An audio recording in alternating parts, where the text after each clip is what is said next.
अस्सलाम वालेकुम। आज से कोई 100 साल से ज़्यादा अरसा पहले जब पहली जंग अज़ीम ख़त्म हुई तो पेरिस में ही एक जगह के ऊपर एक उनका पैलेस है, वहाँ पर एक मुआहदा हुआ। उस मुआहदे के नतीजे में जंग बंदी ख़त्म हुई। जर्मनी के ऊपर बहुत सारी पेनल्टीज़ हुई, उसकी फ़ौज के ऊपर, टैंक्स बनाने के ऊपर और बेशुमार चीज़ें हुई। लीग ऑफ नेशन का क़याम भी आया और मामला आगे चलकर फिर दूसरी जंग अज़ीम की तरफ चल पड़े। उसी मुकाम पर, उसी पैलेस में बैठ के कल ट्रंप ने ईरान वाली डील के ऊपर दस्तखत किए। उस डील के ऊपर ईरानी सदर मसूद पेज़ेश्कियान ने भी साइन किए और पाकिस्तानी प्राइम मिनिस्टर शहबाज शरीफ ने भी दस्तखत किए। पाकिस्तान की इस मामले में जो सफारतकारी और हिकमत अमली है वो बहुत शानदार रही। पाकिस्तान ने ना सिर्फ ईरान और अमेरिका की जंग बंद करवाई और उसका सेहरा पाकिस्तान को जाता है, बल्कि साथ ही मुस्लिम दुनिया के अंदर जो एक फसाद वाली कैफियत थी कि एक मुस्लिम मुल्क दूसरे मुल्क के ऊपर हमलावर होने के बिल्कुल करीब था, क्योंकि एक ट्रस्ट डेफिसिट है इस पूरे इलाके में सऊदी अरब, कतर, यूएई और ईरान के माबैन। और इसी जंग के दौरान कभी इम्कान यह था कि इसराइल की साजिश के नतीजे में ये मुस्लिम दुनिया आपस में लड़ भिड़ पड़ती और पाकिस्तान ने उस नुकसान को भी बचाया। तो अल्लाह पाक करे कि चीज़ आगे बढ़े, लेकिन ट्रंप इस मुआहदे के नतीजे में कुछ ले के नहीं गए, खाली हाथ गए हैं। और मुझे लगता है कि जो जर्मनी के साथ जो कुछ हुआ था, इसी जगह पे जो एग्रीमेंट आज से 100 साल पहले 1919 में साइन हुआ था, उसी किस्म का ट्रंप के साथ या अमेरिका के साथ उसकी जो ग्लोबल लीडरशिप थी, उसकी जो मिलिट्री माइट थी, ईरान ने उसको चैलेंज कर दिया, उसको शदीद धचका लगा और आने वाले सालों में, महीनों में उसके असरात हमें नज़र आएंगे।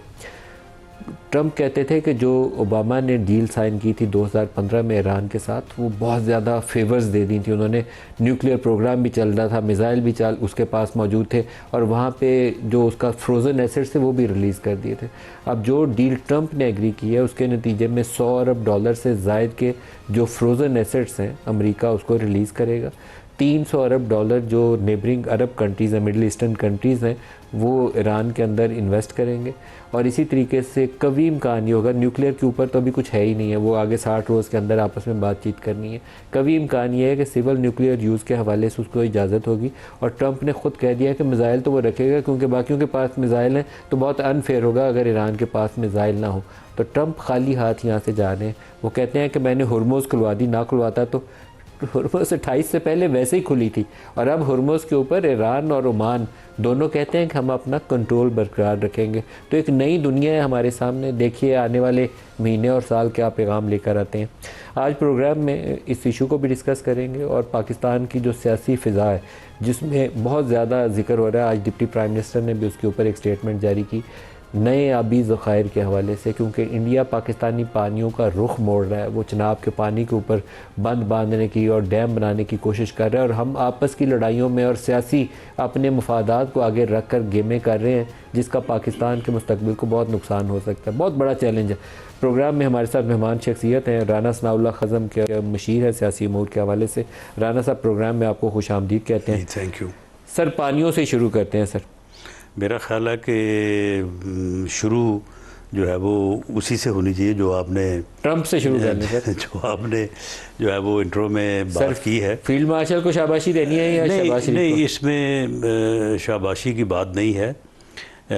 एक तो मैं ये कहना चाहूँगा कि ये पाकिस्तान ने या पाकिस्तान की लीडरशिप ने जंग बंद नहीं करवाई या जंग नहीं रुकवाई। ये जंग अज़ीम स्वयं थी जो होने जा रही थी और ये तीसरी आलमी जंग होती तो इस तीसरी आलमी जंग को जो है वो रोका गया है। और पहली दोनों जो जंग अज़ीम अव्वल और दोइम थी वो तो बहुत नुकसान के बाद और बहुत तबाही के बाद जो है वो एक फरीक की फतह और दूसरे की शिकस्त के तौर पे जो है वो ख़त्म हुई और बेपनाह जो है वो तबाही हुई। लेकिन ये जंग जो अगर होती तो जंग अज़ीम स्वयं कहलाती। ये उस तबाही से बचते हुए जो है वो इसके शुरू में जो है वो रोका गया और ये एक तारीख़ रकम हुई है। तारीख़ इस इवेंट को जो है वो पाकिस्तान के हवाले से और इस हवाले से याद रखेगी कि ये एक तारीख़ी कारनामा जो है वो इस मुल्क ने सर अंजाम दिया और इस मुल्क के मैं समझता हूँ कि जो दोनों हमारे यानी इस इवेंट के जो हीरोज़ हैं उनको भी तारीख़ कभी फरामोश नहीं कर सकेगी। वो वज़ीर आज़म पाकिस्तान मोहम्मद शहबाज शरीफ और फील्ड मार्शल जनरल जो है वो फील्ड मार्शल साहब, उनका टाइटल है फील्ड मार्शल। फील्ड मार्शल असल तो सैयद आसम मुनीर।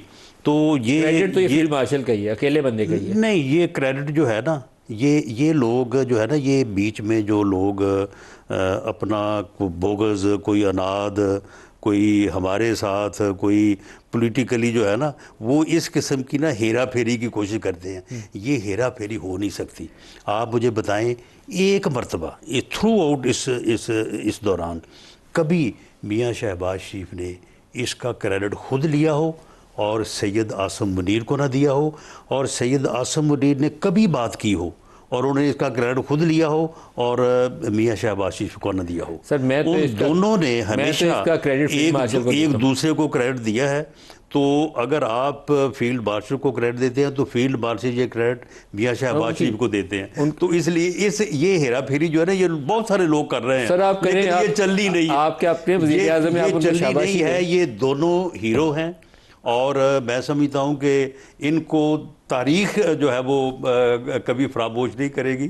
और हमारे किसी के इस तरफ या किसी के उस तरफ करने से, हाँ ठीक है, कुछ लोगों को जो है वो इससे सुकून मिलता है, क्योंकि जो लोग हमारा या PMLN के हवाले से या पॉलिटिकल हवाले से हमारे साथ जो है वो उनका जो है ना वो सेटिस्फेक्शन लेवल नहीं है, तो वो अपने दिल की तसल्ली के लिए इस किस्म की बात करते हैं। लेकिन ये क्रेडिट फील्ड मार्शल हमेशा वज़ीर आज़म को और वज़ीर आज़म ने हमेशा फील्ड मार्शल को दिया है, लेकिन दोनों ही इसके हकदार। आपके इस बुग़्ज़ और अनाद वाले अल्फाज कहने के बावजूद मेरे ख्याल में ये एक ही बंदे का क्रेडिट है और उसका नाम फील्ड मार्शल है। ख्याल जो है ना, ये सेंट्रल रोल जो था ना वो उसी बंदे का था जो तेहरान भी गया और सऊदी अरब को भी डील किया और वाशिंगटन के साथ भी डील किया। आपका ख्याल जो है ना वो टेंटेड विद बुग़्ज़ और अनाद, ठीक है। तो बाकी ये है कि इसमें कोई शक नहीं है कि उन दोनों ने मिल के बेहतरीन जो है वो लीडरशिप का और बेहतरीन जो है वो सफारतखारी का जो है वो नमूना दिया है। और उसके बाद फिर दर्जा बदर्जा उनके साथ पूरी टीम है, यानी वज़ीर ख़ारजा DPM है, उनका पूरा यानी वज़ारत ख़ारजा का पूरा जो सेटअप है। इसी तरह से मोहसिन नकवी साहब हैं, इसी तरह से हमारी जो है वो फील्ड मार्शल की कमांड में जो लोग हैं जो उनके साथ काम करते हैं। हाँ ठीक है, उन्होंने सपोर्ट किया, क्योंकि फील्ड मार्शल को सब ने सपोर्ट किया, ये इनका रोल यही था। मोहसिन नकवी तेहरान जाते थे तो वो अपनी पॉलिसी लेकर नहीं जाते, वो फील्ड मार्शल के मैसेंजर के तौर पर ने फील्ड मार्शल को सपोर्ट किया और मियाँ शहबाज शरीफ ने उनको लीड किया। नहीं, लीड एक ही शख्स। मैं फौज की सियासत में मुदाखलत का हामी नहीं हूँ, लेकिन इस सारे क्राइसिस में एक ही बंदा काम कर रहा है। बस वो बात ये है ना कि बस इस मर्ज का कोई इलाज नहीं है, कह लें, कोई बात नहीं, मैं बुरा नहीं मानूंगा, लेकिन जो सही बात है वही बोलूंगा। लेकिन बात ये है कि तारीख जो है ना वो इस बुग़्ज़ और अनाद को एक साइड पे करते हुए इन दोनों एक्सीलेंट जो है वो लीडर्स हैं। सर शहबाज शरीफ साहब की जो शबाना रोज़ मेहनत है उसके नतीजे में दस्तखत उनके भी मौजूद हैं। 3 ये देख नहीं, सुन लें शबाना रोज़ मेहनत का कुछ तो फायदा होगा। सुन लें, अब जिन लोगों के दिलों में अनाद है, अब उनके दिलों पे अब ये एक एटम गिराने वाली बात है कि देखें प्रेसिडेंट ईरान मसूद पेज़ेश्कियान के दस्तखत हैं, इस साइड पे ट्रंप के दस्तखत है, नीचे किसके दस्तखत है? अब बताएं, इसके ऊपर जो है जब उन लोगों के दिल पे जो छुरियां चलेंगी उसका मेरे पास कोई इलाज नहीं है। कितना दुखी होंगे लोग सर। मेरे पास कोई। सर आप खुश हो? एक दो और लोग हैं वो भी मीडिया के ऊपर बहुत दुखी हुए हैं। वो कौन? लेकिन वो दुख के बगैर जो है वो अब अपना इजहार करने की कोशिश कर रहे हैं, लेकिन उनके चेहरे पे जो है वो यहाँ है। सर वो कौन है सर? मैं उनको उनका नाम लेके उनको इतना जो है ना वो सियासी है कि गैर सियासी, ये बता दें। ये आपकी बरादरी से भी हैं। अच्छा। और कुछ सेनेटर्स भी हैं और सियासी तौर पे भी कुछ लोग हैं, कुछ सेनेटर्स भी उनका आज उनका हाल कोई जाने तो मालूम हो कि उनके दिल पे जो क्या गुजर रही है। कुछ सेनेटर्स भी हैं। लेकिन ये वो इज़्ज़त है जिसके मतलब अल्लाह ताला ने कुरान पाक में भी फरमाया कि इज़्ज़ो मंतशा, मैं जिसे चाहूँ उसे इज़्ज़त देता हूँ। सर अल्लाह तो ये मिन जानब अल्लाह है। सर अल्लाह ने पाकिस्तान की इज़्ज़त में बहुत इजाफा किया, तो अल्लाह और इनकी वजह से किया। अल्लाह करे कि जो लोग इक़्तिदार पे मनसब पे बैठे यानी हुए हैं। पाकिस्तान की इज्जत में इजाफा सभी मानते हैं, अल्लाह लेकिन जब ताला उनको करे, कहते हैं ना कि इनकी वजह से किया, वो वहाँ पे अल्लाह जाके ताला करे फिर कि बाद जो लोग लोगों का बड़ा इक़्तिदार के बुरा हाल मनसब होता पर है। बैठे हुए हैं, अल्लाह ताला उनकी इज़्ज़तों में इजाफा भी करे और उनको जी। रास आए, वो पाकिस्तान के लिए कुछ काम भी करें। जी बिल्कुल, ये तो हो गया अब चलिए, अब इसको तो फरामोश नहीं किया जा आप सकता। इसको सुनहरी अल्फाज में लिख के फ्रेम करके रखिए, नहीं याद नहीं, ये रहे, तो तारीख याद में, नहीं रहे। ये तारीख में कुंदा हो गया है। वो जैसे कोई कहते नहीं, कोई कि सोने में कोई चीज़ कुंदा हो जाती है, ये तो वैसे हो गया। अब वैसे हो गया, अब कुछ नहीं हो सकता। आप लोग क्या करेंगे? आप शहबाज साहब का नाम लिखा गया, अब कुछ नहीं हो सकता। अब आपके लिए जो है ना, ये इसको बर्दाश्त ही करना पड़ेगा। सर मैं तो बर्दाश्त कर लूंगा, शहबाज साहब खुद बर्दाश्त कर लें। नहीं, वो तो अल्लाह ने उनको इतना हौसला दिया है। आप यकीन करेंगे, जिस दिन रेजोल्यूशन ही किया कैबिनेट में, कैबिनेट ने लड़ के उस रेजोल्यूशन में जो है वो उनका नाम रखवाया। वो इस बात के भी हक में नहीं थे कि इस रेजोल्यूशन में आप मेरा नाम जो है वो शामिल करें। और जबकि एक दो मौके के ऊपर जब भी बात हुई है, तो फील्ड मार्शल का भी यही रवैया था कि उन्होंने जो है वो क्रेडिट उनको और उन्होंने उनको देने की कोशिश की।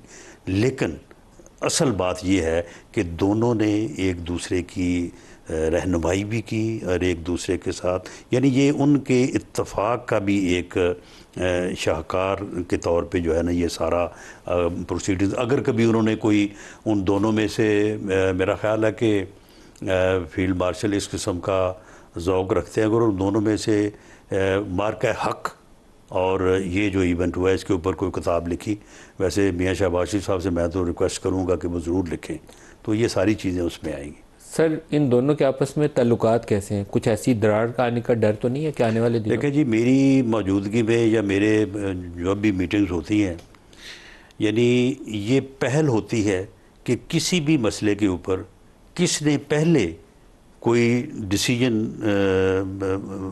कर दिया या डिसीजन टाइप बात कर दी। अगर एक ने कर दी है तो दूसरे ने फिर उसकी तायीदी की है। तो दोनों तरफ इसी तरह से है कि सेम पेज है, पक्का है, सही वाला सेम पेज है? नहीं, सेम पेज तो वैसे ही मजाक बना हुआ है ना। सेम पेज अब पता नहीं, वो तो खैर अब कोई अच्छे मानों में नहीं लिया जाता, लेकिन उनके दरमियान एक खलूस और एक इज़्ज़त एहतराम का जो है वो बहुत ही जो है वो बेहतर रिश्ता है। और दोनों क्योंकि नेक नीयत हैं, मुखलस हैं, तो इसलिए जो है ना वो फिर ये बुग़्ज़ और ये अनाद और ये कीना जो है ये इर्द गिर्द उनके घूमता रहता है, लेकिन कोई कारगर नहीं हो सकता। सर जब जनरल बाजवा थे ना आर्मी चीफ और इमरान खान थे प्राइम मिनिस्टर, तो जनरल बाजवा साहब से हम मिलने जाया करते थे, तो वो बहुत अच्छे अल्फाज में इमरान का तज़किरा करते थे और वो कहते थे कि वो बहुत अच्छा बंदा है, बड़े पॉजिटिव, जैसे आपने कहा वैसे ही वो कहते थे। इमरान से मिलते थे तो इमरान वो कहते थे बहुत जमहूरियत पसंद है, इसलिए आप लोगों को बर्दाश्त कर रहे हैं, नहीं तो आप सारों को तो अंदर डाल देता। तो वो बहुत अच्छा रवैये का आदमी, बहुत तारीफ़ें करते थे दोनों एक दूसरे की। एंड हमने देखा फिर क्या हुआ था। तो मेरी ख्वाहिश ये है कि वो दोबारा रिपीट ना हो, हम उससे आगे चल पड़े। अल्लाह करे आगे बाजवा साहब के साथ भी काफ़ी यानी टाइम जो है वो कुछ साल 1.5 साल का टाइम जो है वो वी वर इन गवर्नमेंट, और वो उनके साथ मुख्तलिफ मीटिंग्स में, और फिर मेरे साथ तो खैर उनका फिर इस हवाले से भी एक तल्लुक़ बनता था कि मेरे साथ जो कुछ हुआ था सारा उन्हीं के दौर में हुआ था। तो उनकी इजाज़त का और उनकी नॉलेज के बगैर हो नहीं सकता था। मैंने उनको उनके सामने कहा था, मैंने कहा था कि ये हो नहीं सकता कि मेरे ऊपर ये मुकदमा बने और आपके इल्म में ना हो। अगर आपके इल्म में ना होता तो एक सर्विंग जो है वो ऑफिसर जो है वो उस का सरबराह था, अगले दिन उसका कोर्ट मार्शल होता। तो बात ये है कि ठीक है, मैं क्योंकि अब मैं इस हक़ में नहीं हूँ कि मैं उनके मतलब कोई गलत बात करूँ। ठीक है, वो अच्छे इंसान थे, उन्होंने अपना वक्त जो है वो जिस तरह से भी गुजारा, लेकिन उनकी पर्सनैलिटी में और सैयद आसम मुनीर की पर्सनैलिटी में ज़मीन आसमान का फ़र्क। क्या फ़र्क है सर?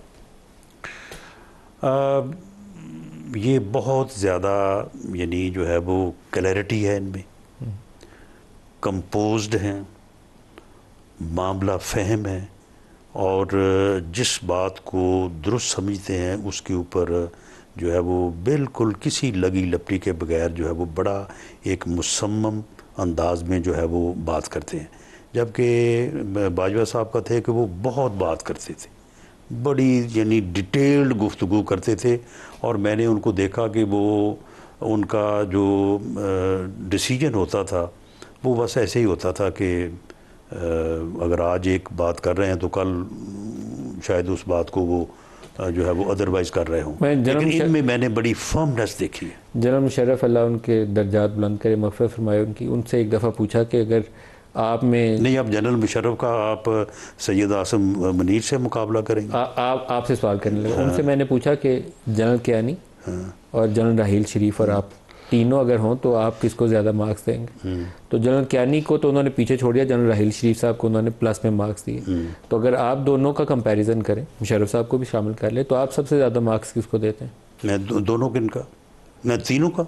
बिल्कुल नहीं, सैयद आसिम मुनीर का तो कोई मुकाबला ही नहीं है। मुकाबला नहीं, कत्तन कोई मुकाबला। अगर आप उनके को थोड़ा यानी करीब अगर देखें तो जनरल, यानी मैं उनको जानता नहीं हूँ, ना मैं उनको मिला हूँ, लेकिन अदरवाइज़ जैसे मैंने उनकी पर्सनैलिटी को देखा तो जनरल कियानी को आप थोड़ा बहुत इनके नज़दीक जो है वो उनकी संजीदगी में और जो मैंने ऑब्ज़र्व किया, पढ़ने लिखने वाले आदमी थे, थिंकिंग जनरल उनको कहते थे, सोच विचार करते थे। और ये भी आप यकीन करें कि जब वो मीटिंग्स होती हैं तो उन मीटिंग्स के बाद में जब इनको मौका मिलता है तो ये हर चीज़ को जो है ना वो जिस तरह कहते हैं ना कि समुंदर को कूजे में बंद करने वाली बात, तो इनमें ये सलाहियतें हैं।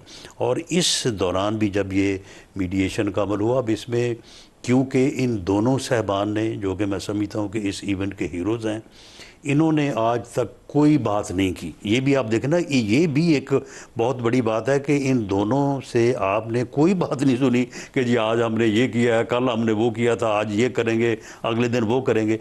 तो इसलिए अब हमारे लिए ये मुनासिब नहीं होगा कि इन बातों के ऊपर हम जाएं।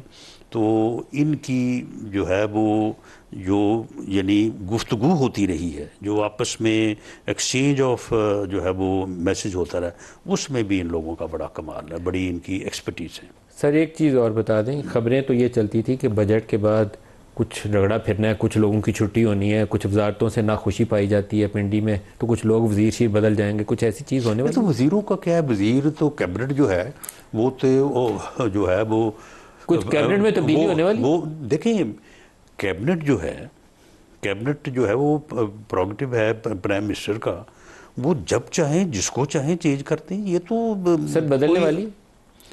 देखें, अभी तक जो है वो प्राइम मिनिस्टर ने इस बारे में इंडिकेट तो नहीं किया, लेकिन बाज़ औक़ात मीटिंग्स में वो इस बात के ऊपर नाराज़ होते रहते हैं कुछ लोगों से कि अगर किसी ने को अपना काम जो है वो या उनकी जो एक्सपेक्टेशन उसके मुताबिक नहीं किया। लेकिन इससे ये कोई ज़रूरी नहीं है कि अगर किसी से वो नाराज़ हैं तो उसको बदल ही देंगे, लेकिन अगर वो चाहें तो कर सकते हैं। किससे नाराज़ हुए थे प्राइम मिनिस्टर? नहीं, खैर वो तो मुनासिब नहीं होगा, ये तो उनके अंदर की क्लोज बात है। लेकिन खबर तो ये आजकल चल रही है, लेकिन वो अगर कोई तो बड़ी मिनिस्ट्री राना सनाउल्लाह को मिलने वाली है, अब तो ये खबरें चल रही थी, ऐसी कोई बात हमने तो ये खबरें बड़ी सुनी है। वो ऐसी कोई बात नहीं है। वो साहब जो हैं जिनकी तरफ आप इशारा करें वो ठीक काम कर रहे हैं। मोहसिन नकवी साहब वज़ारत दाखिला में हैं, वो नहीं जा रहे कहीं पे? हाँ जी, तो वो ठीक काम वो मैं बता रहा हूँ, खुद ही कह रहा हूँ, वो ठीक काम कर रहे हैं। तो लेकिन आपको कोई और भी तो वजारत मिल सकती है, वजारत दाखिला अकेली थोड़ी नहीं। तो वाटर एंड पावर भी आप बॉर्डर पे आजकल बड़े आप काम कर रहे हैं, नहीं तो जनाब पे स्टोरेजेस बननी चाहिए। तो मामला ये है कि किसी भी मिनिस्टर ने काम तो वही करना होता है ना जो किसी भी मिनिस्टर की पावर भी वही है जो उसको प्राइम मिनिस्टर दे, और उसे काम भी वही करना होता है जो प्राइम मिनिस्टर ने करना होता है। तो मैंने तो 10 साल जो है वो पंजाब में भी वही काम किया है जो दी देन चीफ मिनिस्टर ने जो है वो मेरे ज़िम्मे लगाया, अब भी मैं वही कर रहा हूँ। तो इसलिए वजारत छोटी हो बड़ी हो इससे तो कोई फ़र्क नहीं पड़ता। लेकिन कोई ऐसी है मिनिस्ट्री जो इम्कान है कि राना साहब को मिलने वाली? मेरा इस बारे में कोई इंटरेस्ट नहीं है। कोई इंटरेस्ट नहीं? सर बिलावल साहब आज वो जो पानी शानी पे बयान उनकी तरफ से आ रहा है इंडिया के हवाले से, हाँ, इंडिया के साथ आपको कुछ करना पड़ेगा क्योंकि आपके पानी वानी के ऊपर। नहीं, इंडिया के साथ नहीं, हमें इंडिया के साथ हमें कुछ करना पड़ा तो ज़रूर करेंगे। इस बारे में फील्ड मार्शल ने भी बड़ी वाज़ेह 2 टोक स्टेटमेंट दी हुई है, और इसमें बिल्कुल कोई शक नहीं है कि उसके साथ अगर कुछ करना पड़ा तो हम ज़रूर करेंगे। लेकिन इस वक्त हमें अपने साथ कुछ करना चाहिए। क्या करना चाहिए? और अपने साथ अगर हम नहीं करेंगे तो ये हम अपने साथ जो है वो दुश्मनी करेंगे, और ये अगर हम नहीं करेंगे तो मैं समझता हूँ कि ये अपने साथ ज़्यादती से मुतरादिफ होगा। खुद के लिए क्या करना चाहिए सर? नहीं, खुद के लिए बड़ी सीधी बात है। इंडिया जो है वो, क्योंकि चनाब रिवर जो है इसका सारा कैचमेंट एरिया जो है वो इंडिया में है, वो उसके ऊपर 5 जो बंद जो है ना डैम बना रहा है या water reservoir type, water storages develop कर रहा है। वाटर स्टोरेज टाइप, सही लफ्ज़ ये है। तो चेयरमैन वाबडा मेरे पास आए थे, उन्होंने मेरे साथ ये सारी डिस्कशन की और उसके बाद हमने ये मशवरा किया कि हम इस बात को किस तरह से आगे बढ़ाएं। तो उसके बाद फिर हमने प्रेसिडेंट साहब से टाइम लिया और प्रेसिडेंट साहब से जाके ये सारी बात की। जहाँ तक इस बात का तल्लक है कि इंडिया जो है वो चनाब रिवर के ऊपर 5 वाटर रेजरवेयर या डैम बना रहा है, ये 100% नहीं 110% दुरुस्त है, वेरीफाइड इंफॉर्मेशन है और इसके ऊपर कोई शक नहीं किया जा सकता कि हमको अपने से या कोई अपने से बात कर रहा है। अब उसमें वो करेगा क्या? जब ये डैम जो है ये 1929 मुकम्मल हो जाएंगे, मुकम्मल होने के बाद इंडिया के पास ये कैपेसिटी होगी कि वो जब चाहे चनाब का टोटल वाटर आखिरी कतरे तक वो 60 से 90 दिन के लिए रोक सकता है, रोकने की कैपेसिटी आ जाएगी। अब वो करेगा क्या? जब हमें ज़रूरत हुआ करेगी, हमारी फसलों को ज़रूरत हुआ करेगी, वो रोक लिया करेगा और हमें कहत साली से 2-4 करेगा। जब हमें ज़रूरत नहीं होगी वो उसे एकदम छोड़ा करेगा, यहाँ पे सैलाब आ जाया करेगा। यानी फिर हम एक ही साल में जो है वो कभी कहत साली में होंगे और कभी हम सैलाब की नज़र होंगे। तो उसका हल क्या है? उसका हल ठीक है, इंडिया के साथ जो करना है वो तो फिर जब भी हम चाहेंगे कर लेंगे, लेकिन उसका हल ये है कि हम उसके मुकाबले में हम भी यहाँ पे 3-4 वाटर रेजरवेयर बनाएं। जगह मौजूद हैं और वो बन सकते हैं और उनकी उतनी ही कैपेसिटी हो, जब इंडिया पानी रिलीज़ करे हम वहाँ पे स्टोर कर दें। पीपल्स पार्टी जब वो जो है वहाँ पे वो रोके हम उसको जो है वो यूज़ कर लें। पीपल्स तो पार्टी इंडिया की पूरी स्ट्रेटजी जो है, आपका इत्तेहादिया पीपल्स पार्टी को समझाएंगे बात। देखिए पीपल्स पार्टी इस बात से जो जिन उनके कायदीन से उनके लीडरान से इस बारे में हमारी उनके साथ जो है वो बात होती रही है, हो रही है। आज सेनेट में भी ये बात हुई है, सेनेट में भी मैंने ये सारा मामला जो है वो सेनेट के सामने रखा है। वहाँ पे किसी ने भी उठ के ये नहीं कहा कि जी नहीं ये बात ऐसे नहीं, ऐसे सब ने तस्लीम किया कि ये बात ऐसे ही है। अब मामला यह है कि पीपल्स पार्टी को या भी है, सिर्फ पीपल्स पार्टी नहीं है, वो ये कहते हैं कि जी अगर वहाँ पे पंजाब में ये वाटर रेजरवे बन जाएंगे तो आप तो फिर हमारा पानी जो है वो रोक लेंगे। हमारे साथ जो 91 का अकॉर्ड है उसमें जो सिस्टम है उसके मुताबिक जो हमारा हिस्सा है वो हमें पहले नहीं दिया जा रहा। चले हम इस झगड़े में नहीं पड़ते कि पहले दिया जा रहा है या नहीं दिया जा रहा। बात यह है कि अगर वो सिस्टम जो है उसमें कोई नक्स है उसको तब्दील कर दिया जाए, वहाँ पे लेटेस्ट जो सिस्टम है वो आगे वहाँ पे इंस्टॉल कर दिया जाए। उसका जो कंट्रोल है उस कंट्रोल के लिए कोई एक ऐसा फार्मूला या कोई ऐसी अथॉरिटी बना दी। टेलीमेट्री सिस्टम आपको बंदों की जरूरत ही नहीं है। मैं कहता हूँ कि टेलीमेट्री सिस्टम को कंट्रोल करने वाले भी तो कुछ लोग होंगे ना, वो लोग जो है उनका एक तरीका करता है हो जाए कि उसमें चारों सूबों के जो है लोग वो शामिल हो। पीपल्स पार्टी मादा है तो देखिए आमादा होने पड़ेगा वरना नहीं है, आमादा नहीं है ना। नहीं देखें मैं समझता हूँ कि अगर आज आमादा नहीं है तो उसकी वजह तो सिर्फ ये है ना कि उन्हें वो कहते हैं कि हमारे साथ पहले इंसाफ नहीं हुआ। सियासत मसला है ना सर। लेकिन सियासत में भी असल में बात तो यही है ना, तो अगर इसका हल हो जाए तो फिर आमादा होना चाहिए। ब्रेक ले लें, ब्रेक ले लें, हमारे साथ रहिए।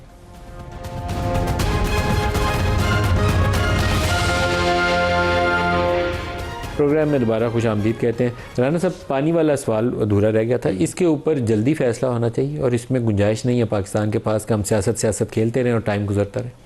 देखिए इसमें ये जो यानी क्राइसिस ऑफ कॉन्फिडेंस कह लें या बेएतमादी कह लें, यही है। और मैं तो आज ये भी कहूँगा कि जो कालाबाग डैम है वो भी इसी की नज़र हुआ है, वरना अगर सही वक्त पे कालाबाग डैम बन जाता तो आज हमारे बहुत सारे मसाइल जिनको हम इस वक्त फेस कर रहे हैं हम फेस ना कर रहे हैं। उसके अंदर जहर मिल गया ना। हाँ, उसको लोगों ने समझा नहीं है, उसके अंदर जहर मिल गया। अब इसमें भी जो है अगर देखें, अगर हमने आज इसका इदराक करके ये काम शुरू ना किया तो फिर 29 को के बाद तो फिर हम जो है वो इसका जो है वो विक्टिम होंगे।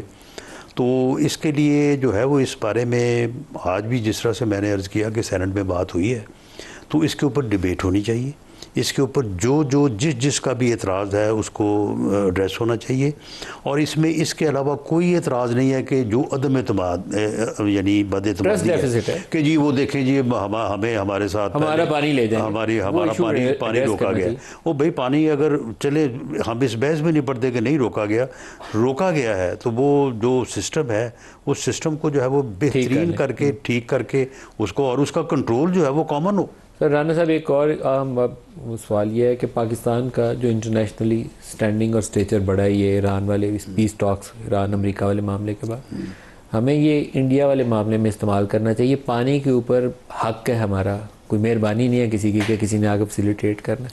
आपको ताकत इस्तेमाल करनी है, ताकत इस्तेमाल करें, मददकारी करनी है, वो हमें बिल्कुल इसको इस्तेमाल करना चाहिए। लेकिन हमें ये बात ध्यान में रखनी चाहिए कि कोई मुल्क भी जो है ना वो कोई इंडिया के ऊपर हमारे कहने के ऊपर चढ़ाई नहीं कर देगा, बल्कि हमारा भी अगर चढ़ाई करने का प्रोग्राम हुआ तो वो भी हमें काफ़ी चीज़ें जो है वो सोच समझ के करनी पड़ेंगी। तो उससे बेहतर अगर हमारे पास उसका एक हल अपने पास मौजूद है और वो एक ऐसा हल है कि जो इसके अलावा भी हमारे काम आएगा, तो अपने घर में तो काम करना चाहिए। तो हमें पहले उस तरफ जाना चाहिए और उसके बाद फिर पूरी दुनिया को भी इस बात का इंडिया का बंदोबस्त करने के लिए आपको वर्ल्ड कैपिटल्स की मदद लेनी चाहिए। जी बिल्कुल, वो अपनी जगह पे मदद लेनी चाहिए और इंडिया को इस गैर कानूनी और जो इंटरनेशनल लॉ की वायलेशन है इस हरकत से भी रोकना चाहिए। पूरी दुनिया को अपने साथ हमनवा करना चाहिए। लेकिन जो एक स्ट्रेटजी हमारे पास मौजूद है उसे हमें बुरे का लाना चाहिए। लास्ट मेरे ख्याल 1-1.5 मिनट रह गया, कश्मीर इलेक्शन का भी बता दें जी, वहाँ क्या बनेगा? देखें जी, मेरी जो ऑब्जर्वेशन या असेसमेंट है कि एक फ्री फेयर क्रेडिबल इलेक्शन जो है वही कश्मीर के मामले में जो है वो बेहतरी ला सकता है। और हम बिल्कुल इसमें जो है वो कश्मीर की गवर्नमेंट के साथ हैं। वो अपने कॉन्स्टिट्यूशन के मुताबिक कौन जीतेगा सर इलेक्शन जो है वो करवाएं, कोई भी जीते। इसमें किसी की जीत नहीं होगी, किसी की हार नहीं होगी। क्या पोजीशन? एक फेयर इलेक्शन करवाया जाए और उसके नतीजे में जो भी जीता वो वहाँ पे जो है वो गवर्नमेंट बनाए। आपकी क्या पोजीशन? देखें, हमारी पोजीशन जो है वो बेहतर है और हम भरपूर कोशिश करेंगे कि हम वहाँ पे जो है वो कामयाबी हासिल करें। वो दूसरों को भी हक है, हमें भी हक है। लेकिन ये एक इलेक्शन जो है ये इलेक्शन ही वहाँ के तमाम मसाइल का हल है। जीबी में पीपल्स पार्टी के साथ आप इक़्तिदार में शामिल होंगे? देखें, हमारी वहाँ पे जो पॉलिटिकल जो इसके ऊपर हमारी कंसल्टेशन हुई है वहाँ पे हमारी ओवरवेलमिंग राय ये है कि हमें अपोजिशन में बैठना चाहिए। अपोजिशन में बैठना चाहिए, तो वहाँ फिर आईपीपी और पीपल्स पार्टी मिलकर लेकिन गवर्नमेंट बनाने के लिए जो है वो पीपल्स पार्टी को फैसिलिटेट करना चाहिए, उन्हें रोकना नहीं चाहिए। उनके पास अक्सरियत तो नहीं है लेकिन वो मेजॉरिटी पार्टी हैं, वो गवर्नमेंट बनाना उनका हक है। हम उनके साथ जीबी में फिर हुकूमत पीपल्स पार्टी और आईपीपी मिलकर बनाएंगे। देखें, ये तो अब पीपल्स पार्टी का वैसे तो यानी पोलीशन तो उनको करनी पड़ेगी, पोलीशन करनी पड़ेगी और आप अपोजिशन में बैठेंगे। हम अपोजिशन में बैठेंगे और फिर आप आज़ाद कश्मीर में आपकी हुकूमत बनेगी, मोस्ट लाइकली ये सिनेरियो होगा। नहीं, खैर मेरा ख्याल है कि इन चीज़ों को इस तरह से एक दूसरे के साथ अटैच नहीं किया जाना चाहिए। आज़ाद कश्मीर में भी देखें, जीबी में कोई कुछ कहे, छोटी मोटी शिकायत तो खैर हमेशा होती हैं, लेकिन वहाँ पे एक्सेप्टेबल क्रेडिबल इलेक्शन जो है वो हुए हैं। ऐसे ही इलेक्शन जो है वो आज़ाद कश्मीर में भी होने चाहिए। राना सनाउल्लाह खान, मशीर वज़ीर-ए-आज़म बराए सियासी अमूर, बहुत शुक्रिया आपने हमें ज्वाइन किया। आज के लिए इतना ही इजाज़त दीजिए। अल्लाह हाफ़िज़।